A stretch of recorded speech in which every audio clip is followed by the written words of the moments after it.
Hello everyone, let us look at this important concept type of functions।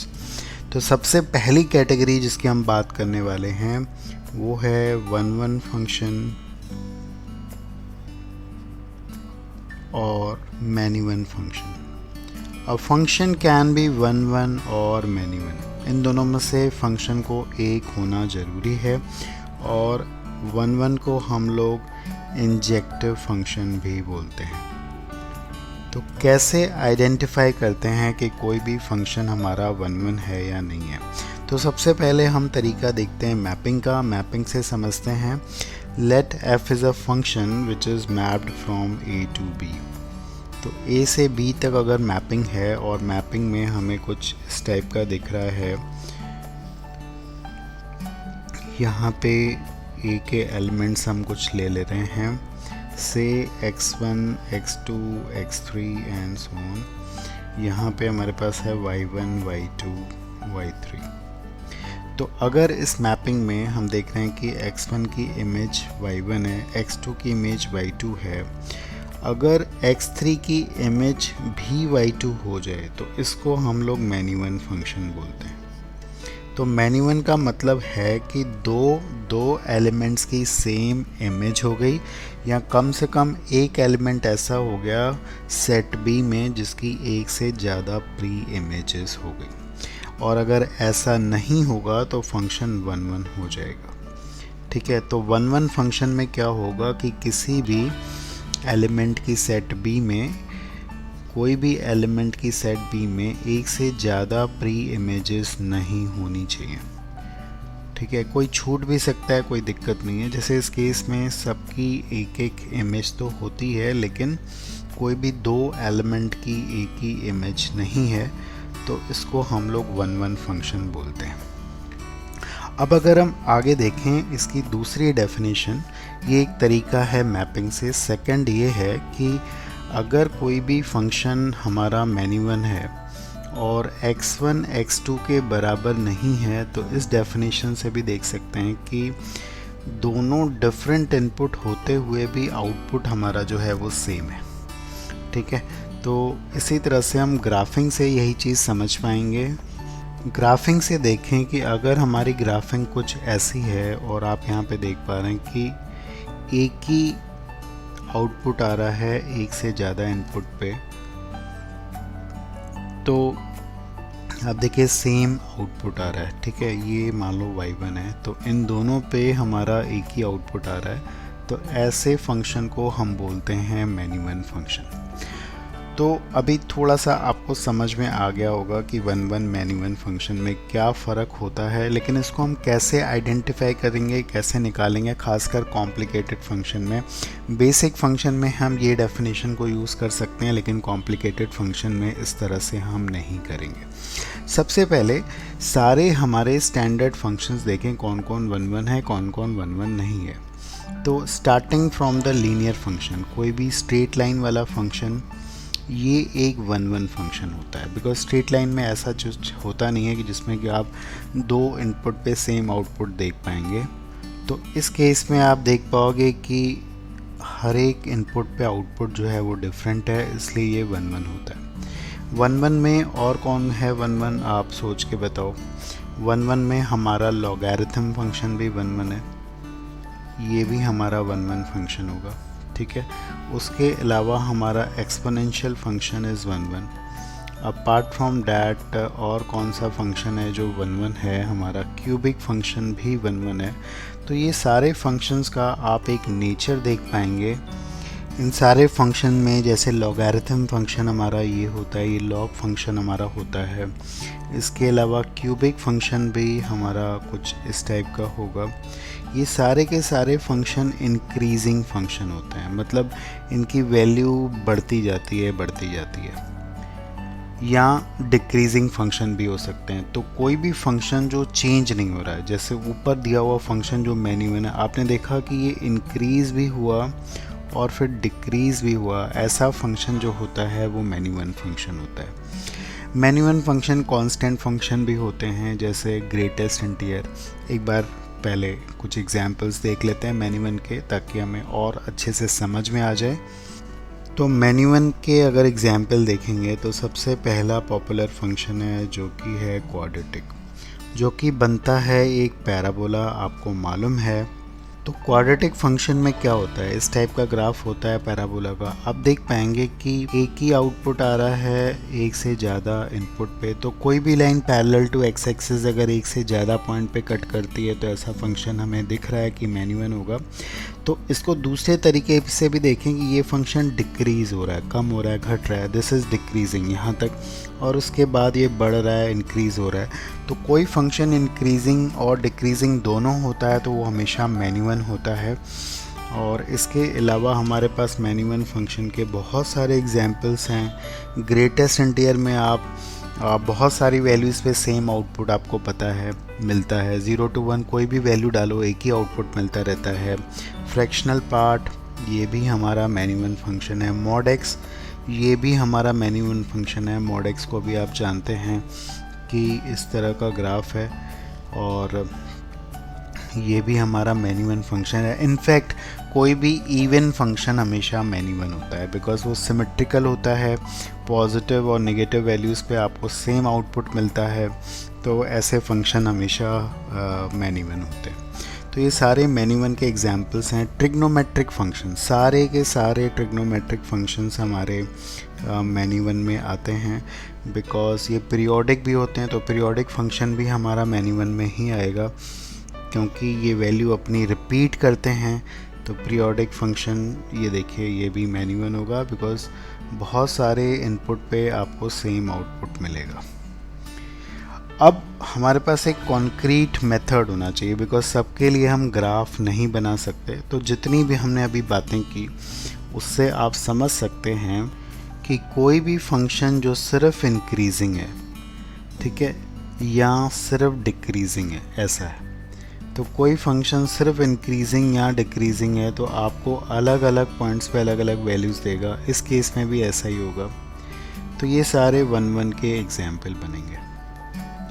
लेकिन कोई function अगर increasing के साथ साथ डिक्रीजिंग भी हो गया तो ऐसा फंक्शन हमारा मेन्यूवन फंक्शन हो जाएगा। So you know how to differentiate. और इंक्रीजिंग और डिक्रीजिंग का मतलब क्या हुआ कि स्लोप किसी फंक्शन का पॉजिटिव होना चाहिए और डिस्क्रीट पॉइंट्स पे ज़ीरो हो सकता है, डिस्क्रीट पॉइंट पे ज़ीरो हो सकता है, ठीक है, लेकिन कंटिन्यूसली ज़ीरो नहीं हो सकता। कंटिन्यूसली अगर ज़ीरो हो गया, जैसे इस टाइप का फंक्शन हो गया, तो ये मेन्यूवन फंक्शन हो जाएगा। तो फंक्शन का स्लोप कहीं कहीं आपका ज़ीरो होगा लेकिन वो अलग अलग पॉइंट्स पे होंगे, कंटिन्यूस पॉइंट्स पे नहीं होगा। जैसे एक्स क्यूब है हमारा, एक्स क्यूब का अगर हम बात करें, अगर हम इसका डेरिवेटिव करें, आई एम वेरी सॉरी, यहाँ पे डबल डेरिवेटिव नहीं, सिंगल डेरिवेटिव की हम बात कर रहे हैं। फंक्शन का सिंगल डेरिवेटिव जो होना चाहिए वो हमें देखना है। अब देखिए ये फंक्शन इंक्रीजिंग है, ठीक है, बट ज़ीरो भी बन रहा है x इक्वल टू ज़ीरो पे। आप ग्राफ भी देख पा रहे हैं कि फंक्शन का ग्राफ जो है वो ज़ीरो पे ज़ीरो बन रहा है एक ही पॉइंट पे, लेकिन लगातार ये फंक्शन बढ़ता हुआ फंक्शन है। तो ये फंक्शन हमारा 1 फंक्शन हो गया, ठीक है। तो कोई भी फंक्शन या तो सिर्फ इंक्रीजिंग हो या सिर्फ डिक्रीजिंग हो 1 होगा, लेकिन कोई फंक्शन इंक्रीजिंग भी है, ठीक है, और डिक्रीजिंग भी है तो वो हो जाएगा हमारा मेन्यूवन फंक्शन। ये बहुत ही इजी तरीका है आइडेंटिफाई करने का कि कोई फंक्शन 1 है या मेन्यूवन है। तो अगेन देखें, जैसे हमारा एक क्वाड्रेटिक फंक्शन होता है, तो ये फंक्शन पैराबोला है। अगर आप इसको डिफरेंशिएट करेंगे तो ये आएगा इसका वैल्यू और इसका क्रिटिकल पॉइंट आ जाएगा 2 पे। तो आप समझ सकते हैं 2 तक ये नेगेटिव आ जाएगा ये चीज़, और ये फिर पॉजिटिव आएगा। तो फंक्शन डिक्रीज़ करेगा इस तरह से, इसका स्लोप नेगेटिव है, और फिर फंक्शन इंक्रीज़ करेगा। तो you must be having the little idea about the derivatives. तो डिफ्रेंसिएशन का थोड़ा आइडिया आप लोग पढ़ चुके होंगे डेफिनेटली। तो decreasing F dash x, slope negative का मतलब फंक्शन कम हो रहा है, पॉजिटिव का मतलब फंक्शन बढ़ता जा रहा है। तो अगर फंक्शन दोनों बिहेव करेगा तो वो एक मेन्यूवन फंक्शन बताएगा, ठीक है। तो वी हैव टू सी कि फंक्शन 1 है या मेन्यूवन है। अब हम दूसरे टाइप ऑफ फंक्शंस की बात करेंगे, फिर दोनों को हम कंबाइन करके बात करेंगे। तो अभी एक आध एग्जाम्पल पहले देख लेते हैं कि कैसे और आइडेंटिफाई करेंगे one one many one. Okay, late us say we have this function जिसमें हमें बताना है कि वन वन है या मैनी वन है। वैसे बिना हम लोग डिफ्रेंशिएट किए बता सकते हैं, बिकॉज ये एक इवन फंक्शन है और इवन फंक्शन हमेशा मैनी वन होता है। अगर आप x की जगह माइनस एक्स रखेंगे तो ये चेंज नहीं होगा। बट बहरहाल हम डेरिवेटिव से थोड़ा सा समझ लेते हैं, बिकॉज हर एक फंक्शन आपको इवन नहीं लिखेगा। अगर आप इसका डिफ्रेंशिएशन करेंगे you will have this applying the division rule. Now this is basically equal to 4x upon this. Now the critical point अगर आप इसका देखेंगे तो x equal to 0 है, तो 0 के बाद ये फंक्शन पॉजिटिव है और इधर नेगेटिव है। तो फंक्शन इसका मतलब f डैश x नेगेटिव और पॉजिटिव होने का मतलब फंक्शन डिक्रीज़ कर रहा है फिर इंक्रीज़, दोनों है तो फंक्शन क्या हो जाएगा, मैनी वन हो जाएगा, राइट। अगेन लेट अस से हम लोग थोड़े थोड़े डिफरेंट फंक्शंस को डील कर रहे हैं। अगर हमारे पास है यहाँ पे एक्स स्क्वायर इंटू ई एक्स, अब अगर हम इसको भी डिफ्रेंशिएट करें, let us say we have derivative, product rule को अप्लाई कर रहा हूँ मैं, तो ये इसका डेरिवेटिव हो गया taking x e x common, this is 2 plus X, right, this is 2 plus X. अब अगर इसके भी देखें क्रिटिकल पॉइंट बनेंगे, this will become 0 at -2, this will become 0 at 0। तो बियॉन्ड 0 हम बात करें तो सारे पॉजिटिव हो जाएंगे। इसके बीच में कोई भी वैल्यू रखेंगे तो ये नेगेटिव होगा, ये पॉजिटिव होंगे तो ये minus, and again here it will be positive. So the function is increasing, then it is decreasing, then it is increasing. तो इस टाइप का नेचर होगा फंक्शन का और हम क्लियरली बताएंगे ये function again again again it will be many one function. Okay, here is one more. This is a function r to r and it is given by 3x plus sin x. तो अगर हम इसको करें derivative इसका निकालें, you can see here it is 3 plus cos x. Now please note this will not become 0, derivative इसका 0 नहीं बनेगा, यानी कि ये या तो पॉजिटिव होगा या तो नेगेटिव होगा, although it is always positive because cos x की रेंज है -1 to 1, तो 3 प्लस cos x हमेशा पॉजिटिव होगा। So the function is always on increasing and, ये हमेशा इंक्रीज़ करेगा और इंक्रीजिंग फंक्शन अगर है सिर्फ तो ये हो जाएगा हमारा 1 फंक्शन, राइट। अगेन देखते हैं next category of function that is onto और इनटू फंक्शन। कोई भी फंक्शन या तो ऑन टू होगा या तो इनटू होगा, दोनों में से एक होना ज़रूरी है। और ऑन टू फंक्शन को हम लोग सर्जेक्टिव फंक्शन भी बोलते हैं, this is also known as surjective function, right. So what is the condition for the function to be onto. तो सबसे पहले मैपिंग के थ्रू अगर हम देखें किसी फंक्शन को, तो ऑन टू की कंडीशन ये है कि हमारे पास पूरा का पूरा कोडोमेन रेंज बन जाना चाहिए।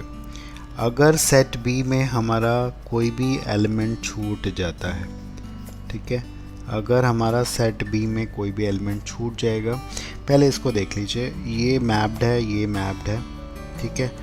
अभी ये फंक्शन है मैनी वन तो एक कैटेगरी है, लेकिन यहाँ पे y3 छूट गया है, y3 छूट गया है, एक एलिमेंट छूट गया है, तो इसका जो रेंज है वो अभी सबसेट हो गया कोडोमेन का, जो कि हमेशा होता है, तो ये फंक्शन हो जाता है हमारा इनटू। लेकिन अगर इसकी रेंज में सारे बी सेट के एलिमेंट आ जाते तो ये फंक्शन ऑन टू बन जाता। तो ऑन टू बनने के लिए हमें क्या करना पड़ता है, हमें देखनी पड़ती है फंक्शन की रेंज। तो अगर हमारी रेंज कोडोमेन के बराबर है तो फंक्शन बन जाता है सर्जेक्टिव यानी कि ऑन टू। तो जैसे कि इस केस में देखें, यहाँ पे हमारे पास रेंज में सारे एलिमेंट्स आ रहे हैं, तो ये फंक्शन ऑन टू हो जाएगा। अच्छा, ये मैनी वन भी है, ये मैनी वन तो है ही है, वो एक अलग कैटेगरी है। So this is many one onto, और पिछला वाला था हमारा मैनी वन इन टू। इसी तरह 1 1 ऑन टू और 1 1 इन टू भी बन सकता है।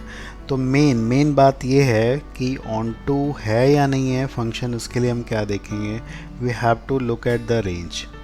अगर रेंज हमारी कोडोमेन के बराबर आ जा रही है तो फंक्शन हो जाएगा ऑन टू, नहीं तो नहीं होगा।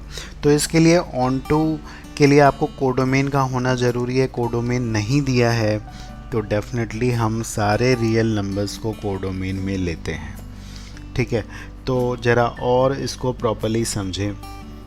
जैसे ये फंक्शन दिया है R2R, और हम जानते हैं sin x। sin x simple सा फंक्शन है।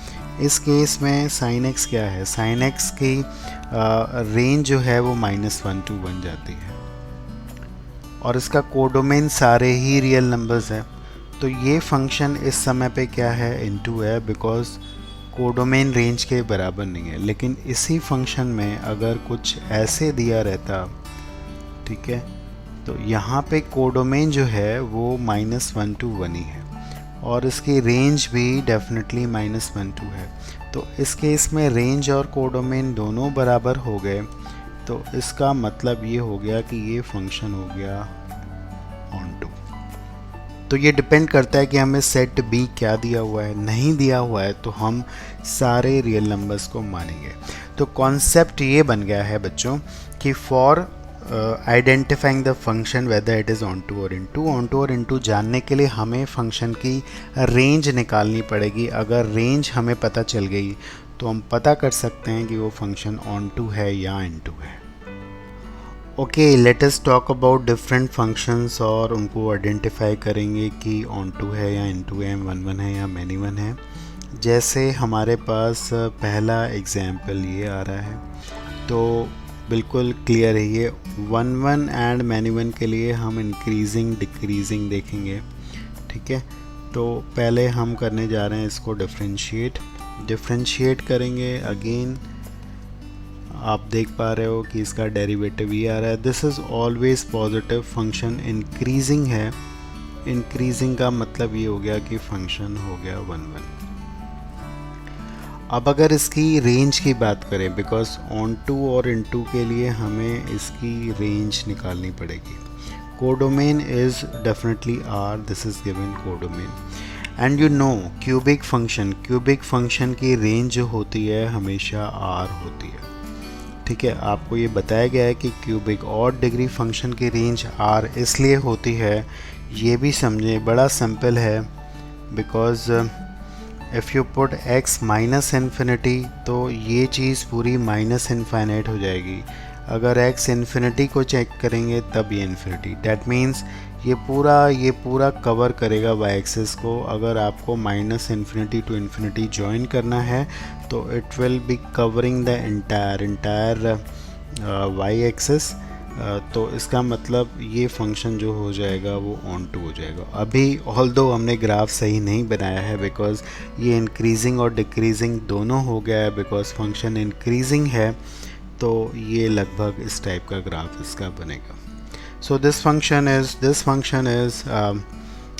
1 1 as well as on 2. Okay, here is another question जहाँ पे दिया है कि f is mapped from a to b and fx is equal to e raised by 2x plus 2, and we have to find what is set a and b if the function is 1 1 and on 2. Although it's a simple function जिसका आप graph से भी काम कर सकते हो, graph से भी देख सकते हो if you try it. But again without graphing, for 1 1 we need to differentiate it. इसको differentiate करेंगे तो आप देख पा रहे हैं कि इसका डेरिवेटिव ये है which is always an increasing function.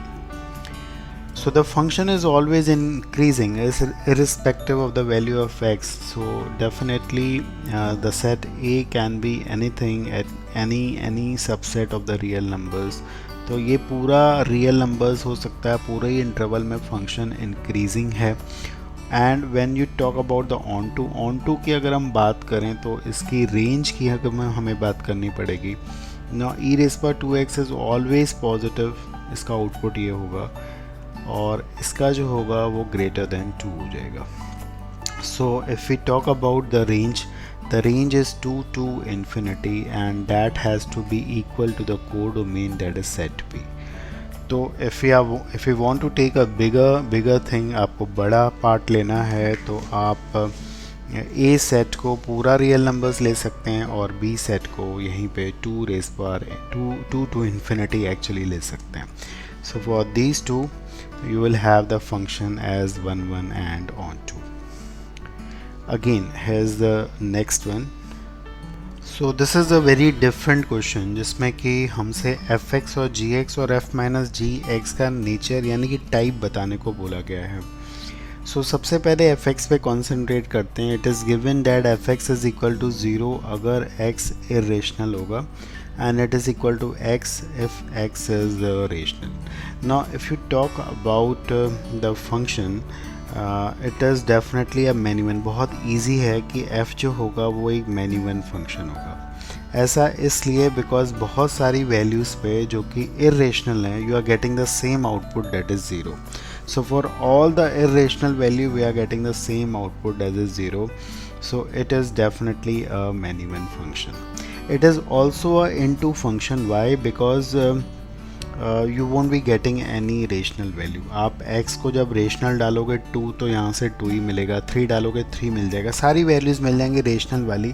लेकिन जब हम इर्रेशनल वैल्यूज़ डालेंगे तो हमें एक ही वैल्यू मिल रही है 0, तो √2 कभी भी नहीं मिल पाएगा, √3. So the range is not complete R. तो इसका मतलब फंक्शन जो हो गया इनटू हो गया. Similarly you can talk about function g. यहाँ पे रेशनल नहीं मिलेगा, रेशनल डालेंगे तो 0 मिलेगा, और बहुत सारी वैल्यूज़ के लिए ये 0 दे रहा है, इसलिए ये भी फंक्शन मैनी-वन हो गया. Plus it is into because you will not get complete set R. पूरा का पूरा R हमें नहीं मिलेगा यहाँ पे. You won't be getting 2. किसी भी केस में x इक्वल टू 2 डालने पर 2 आउटपुट नहीं मिलेगा, 3 नहीं मिलेगा, कोई भी रेशनल नहीं मिलेगा, बिकॉज रेशनल डालने पर सिर्फ 0 मिल रहा है. इर्रेशनल तो हमें सारी वैल्यूज़ मिल जाएंगी. So that is not a problem. Now when we are looking at this function, that is f minus g. तो f minus g अगर हम करें, the algebra of the function we have learnt already. तो when x is an rational number, it is a subtraction of x minus 0, you will get x. And when x is an irrational number, it is a subtraction of 0 and x, so it is minus x. Now this is the function. Now just understand whether it is 1 1 or many 1. सबसे पहले 1 1 और many 1 की बात करें तो आपको कहीं भी वैल्यू का रिपीटेशन नहीं मिलेगा. For different values you are getting different output, right? For different values you will be getting different output, and you will be getting every output. आपको हर एक आउटपुट मिलेगा. अगर आप √2 डालोगे तो -√2 मिलेगा, -√2 डालेंगे तो √2 मिलेगा. भले उल्टा आएगा बट आउटपुट आपको सारे मिलेंगे. So it is definitely a 1 1 function because no repetition is there. For two different values, for any two different values you are getting two different outputs, and again you are getting every output. तो हर एक output मिलने का मतलब range पूरी आ रही है. So the function is on2 as well. So this is 1 1 and on2 function. कभी कभार हमसे पूछा जाता है कि नंबर ऑफ 1 1 फंक्शंस कितने हैं. मान लेते हैं कि सेट A में हमारे पास अगर m एलिमेंट्स हैं, these are m elements in set A and there are n elements in set B. So if we are talking about the 1 1 function, सबसे पहले टोटल फंक्शंस की बात करें. टोटल फंक्शंस अगर हम बात करेंगे तो say this element will have option of mapping with the n elements. ये n में किसी के पास भी जा सकता है. तो फर्स्ट के पास n ऑप्शंस हैं, सेकंड के पास भी n ऑप्शंस हैं, थर्ड के पास भी and so on. So total number of mappings और function will be definitely it will be n raised to the power m. So total number of functions या मैपिंग जो बनेंगी वो n raised to the power m बनेंगी.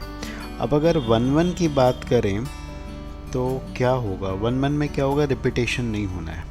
So the first one will be mapped in n ways, right? Now second will be mapped in n minus 1 ways, because अगर ये पहला इसके साथ मैप हो चुका है, so these are n minus 1 options जिसमें ये मैप हो सकता है दूसरा, इसी तरह third one and so on. So this can be written as npm. Now please note, in this case n has to be greater than m or equal to m. So these are the 1 functions. तो अगर इसमें मान लेते हैं हमारे पास अगर यहाँ पे 5 हैं और यहाँ पे 8 हैं, if n is 8 and m is 5, then the 1 function will be 8p5. इतने 1 फंक्शन बनेंगे. अगर आप मैनी वन फंक्शन की बात करेंगे तो मैनी वन फंक्शंस बन जाते हैं total functions minus npm, because अगर 1 को हटा देंगे तो डेफिनेटली सारे के सारे फंक्शंस फिर मैनी वन हो जाएंगे. So in this case the total functions will be how much, it will be 8⁵ total, और इसमें से ये अगर माइनस कर दें, सो these are the many one functions. Now talking about number of onto functions, तो ये एक important result है और इसको किस तरह से यूज़ करेंगे ये हम देखने जा रहे हैं. लेकिन यहाँ पे ये बात पहले आप लोग ध्यान में रखें, ये फॉर्मूला तब एप्लीकेबल होगा जब n की वैल्यू 1 से लेकर m तक जाती है, यानी कि m से छोटी है, तब ये फॉर्मूला हम लगा सकते हैं. अब इस केस में ऐसा नहीं है. इस केस में n की वैल्यू जो है वो 8 है और m की वैल्यू 5 है.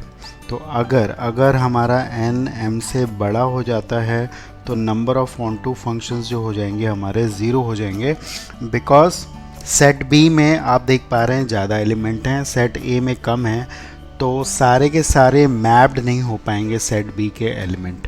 तो आपको नंबर ऑफ ऑनटू फंक्शंस जो हैं वो 0 मिलेंगे.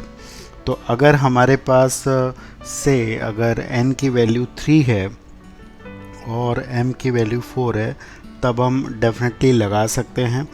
तो इस केस में जब हम इस फॉर्मूले को यूज़ करेंगे तो r की वैल्यू जाएगी हमारी 1 2 3, और ये आ जाएगा -1⁻³ माइनस r, और ये हो जाएगा 3cr r⁻⁴. Now you just keep putting the values of r from 1 to 3. तो जैसे पहले 1 रखेंगे तो यहाँ पे स्क्वायर आ जाएगा, पॉजिटिव देगा, ये आ जाएगा 3c1 again by placing r is equal to 2, तो ये आ जाएगा 3 minus 2 which will be equal to definitely 1, तो ये माइनस में आ जाएगा, ये आ जाएगा 3c2 और फाइनली अगर हम वैल्यू रखते हैं r की वैल्यू 3, तो ये आ जाएगा 0, 3 माइनस 3, तो ये आ जाएगा हमारे पास 3c3 तो अगर इसको टोटली कैलकुलेट करेंगे ये आ जाएगा 36. तो इस तरह से हम लोग number of onto functions निकाल सकते हैं. इनटू अगर निकालने होंगे तो क्या करेंगे, टोटल फंक्शंस हमें पता है n⁻m, इसमें से ऑन टू फंक्शंस सब्ट्रैक्ट करेंगे, बिकॉज वी नो कोई भी फंक्शंस या तो ऑन टू होता है या तो इनटू होता है. Now finally in this chapter we are going to learn very important concept in the last part, that is the inverse function and the composite function.